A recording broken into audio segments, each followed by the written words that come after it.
Dami has returned to Australia after the madness that was Stockholm, placing second in the world's biggest music competition, Eurovision. We all got chills when I still can't speak about it without getting goosebumps. She stood in the middle of the stage, she owned that stage, and she belted out this song. Keep calling, calling. This bit here. I got weepy when I watched it. Well, she's back in Australia. She has a new album out. She's heading on a national tour. We are thrilled to have this legend with us. Dami, hello. Hello, Amanda. Jonesy. Dami, I was, you never feel more patriotic until you came out and did that. It was kind of weird. It was just like, whoa. It was like everyone was just behind you. Absolutely. How did you conquer your nerves? So many people watching you, and yet you looked like you were the calmest person in the universe. Oh, I was not calm at all, actually. I did two live performances, so the semi-final, and then once I got through to the final, then the final. But in the semi-final, I just could think of all these Australians getting up at 5 a.m. watching me through the lenses, through the television, and that made me so nervous. I was like, I just want to do a good job for Australia. Like I'm representing the whole country, so I was really nervous. But then once I got into final, a few days later, that I just didn't think about any of that. I just had a good time. So what about that guy? How about that guy that was freaking out?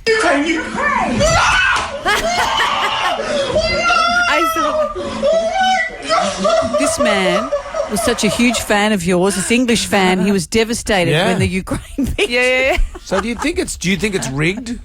Like the Ukraine? I don't. You don't have to answer that question if you don't want to. But it just seemed to me that you were the best one there. Oh, thank you. I think. I mean, I got number one with the judges, the jury votes, which was just amazing. Like I didn't even expect that, and that's really better than I could have ever imagined. And in the public votes, Ukraine, they beat us, but I guess.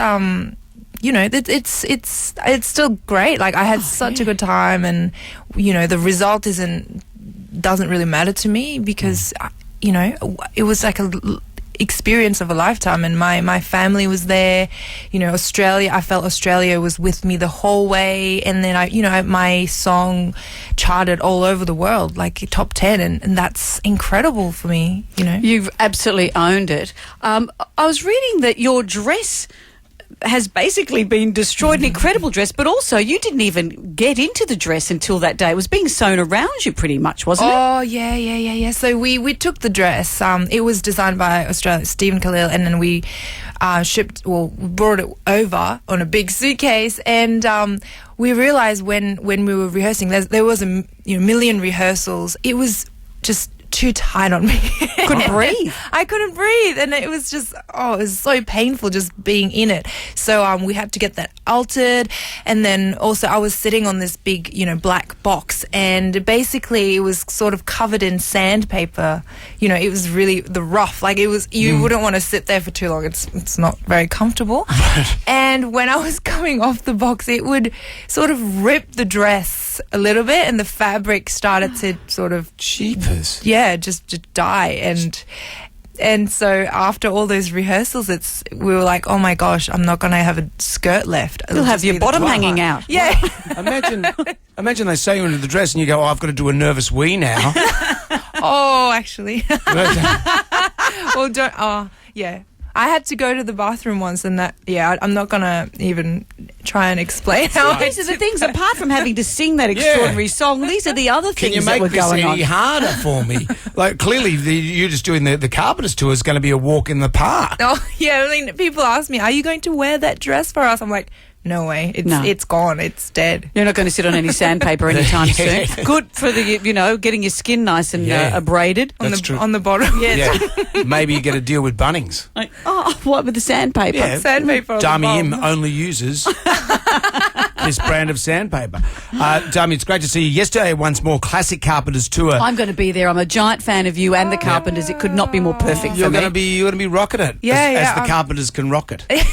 I'm really looking forward to this tour. You know, after being away for so long, and I mean, I'm going away again tomorrow to Uganda. For my charity. I'm meeting my sponsor child there. That's really? something I wanted to do since last year. It's going ahead, and then my tour happens, so I just can't wait to be back. And You'll do anything for performing those frequent my flyer fans. points, won't you? Yeah, I love it. I want to keep the status right up there. Stay at Club Med Uganda. For tickets, head to damim.com. Dami, thank you for joining us. Thank you for having me again.